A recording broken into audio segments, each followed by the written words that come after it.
ప్రభువును రక్షకుడైన యేసుక్రీస్తు నామంలో మీ అందరికీ హృదయపూర్వక వందనాలు. ఈరోజు నా కోసం ఆత్మీయ కార్యక్రమానికి మిమ్మల్ని అందరినీ ప్రేమపూర్వకంగా ఆహ్వానిస్తూ ఉన్నాను. అందరూ బాగున్నారు కదా? ప్రభు కృపను బట్టి మీరంతా క్షేమంగా ఉన్నారని నమ్ముతూ ఉన్నాను. మంచిది, ఈ సమయంలో వాక్యాన్ని ధ్యానము చేద్దాం. చిన్ని ప్రార్థన. పరిశుద్ధ ప్రేమగల తండ్రి, గొప్ప దేవుడా, కనికరము గల దేవా, నీకు వందనాలు. నీ మాట కొరకు మేము ఎదురు చూస్తుంటుండగా నీ వాక్యపు వెలుగులో ఉంచి మాతో మాట్లాడమని యేసు నామంలో అడుగుచున్నాము తండ్రి, ఆమేన్.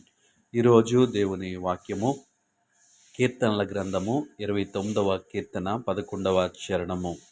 యెహోవా తన ప్రజలకు బలము అనుగ్రహించును. ఈ వాక్య భాగాన్ని మనము పరిశీలన చేసినట్లయితే, యెహోవా తన ప్రజలకు బలము అనుగ్రహించును.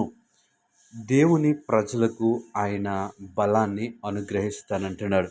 ఎందుకు అంటే మనము ఆయన ప్రజలము కాబట్టి, ఆయన ప్రజలు బలహీనముగా ఉండటము ఆయనకి ఇష్టము లేదు.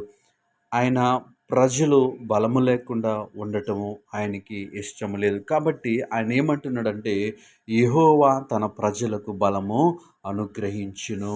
ఎవరు మనకి బలాన్ని అనుగ్రహించేవారు, ఎవరు మనకి శక్తిని ఇచ్చేవారు, ఎవరు మనకి సామర్థ్యాన్ని ఇచ్చేవారు అని ఆలోచన చేస్తున్నట్లయితే, దేవుని మాటలు ఈ విధంగా తెలియచేస్తూ ఉన్నాయి. ఏంటి అంటే, యెహోవా తన ప్రజలకు బలము అనుగ్రహించును. ఈరోజు బలము కోసము మనిషి అనేక ప్రయత్నాలు చేస్తూ ఉన్నారు. తన బలాన్ని చూపించుకోవటానికి ఎవరెవరినో ఆశ్రయిస్తూ ఉన్నారు. ఈ లోకంలో శరీరానుసారమైనటువంటి మనుషుల వెంబడి నడుస్తూ ఉన్నాడు. కానీ ఆ బలము కొంతకాలము ఉండొచ్చు, కొంతకాలము ఉండకపోవచ్చు. ఆ యొక్క ఉద్యోగాలు ఉన్నంత కాలము, లేదా ఆ యొక్క పదవులు ఉన్నంత కాలము, లేదంటే ఆ యొక్క ధనము ఉన్నంత కాలము మాత్రమే ఈ లోకంలో మనం ఏ బలము చుట్టూ అయితే తిరుగుతున్నావో ఆ బలము కొంతకాలమే. కానీ యుగయుగములు ఉండేటువంటి బలము ఎక్కడి నుంచి వస్తుందంటే, దేవుని దగ్గర నుంచి వస్తుంది. దేవునామానికి మహిమ కలుగును గాక. యెహోవా తన ప్రజలకు. అయితే మనము బలము పొందుకోవాలి అంటే, మనము ఎవరిగా ఉండాలి అంటే, దేవుని ప్రజలుగా ఉండాలి.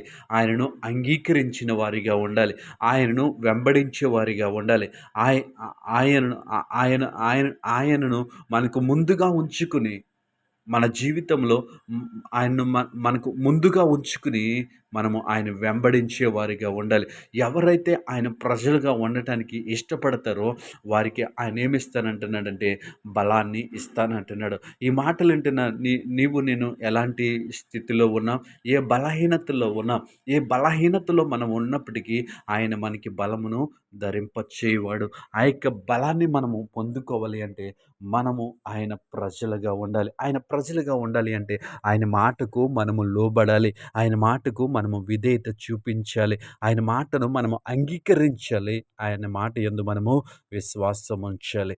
ఆయ ఆయన ఆయన మాట యందు మనం విశ్వాసం ఉంచినప్పుడు, దేవుని ప్రజగా మనమున్నప్పుడు దేవుడే మనకి బలమును సమకూరుస్తాడు. ఎలాంటి పరిస్థితుల్లో బలాన్ని ఇస్తాడు అంటే, మనం ఎలాంటి స్థితిలో ఉన్నా, ఈరోజు ఎలాంటి బలహీనతలో నీవున్నా, ఆయన ప్రజగా ఉంటే ఆయన నీ పట్ల, నా పట్ల కృప చూపించి మనకి బలాన్నిస్తాడు. నీవు ఈ మాటలు వింటున్నటువంటి మనము ఏ విషయంలో బలహీనమైపోయాం? ఆర్థిక విషయాల్లో బలహీనంగా ఉన్నామా? ఆత్మీయంగా బలహీనంగా ఉన్నామా? ప్రార్థన జీవితంలో బలహీనంగా ఉన్నామా? ఏ స్థితిలో మనము బలహీనత కలిగి ఉన్నామో ఆయన చూస్తూ ఉన్నాడు.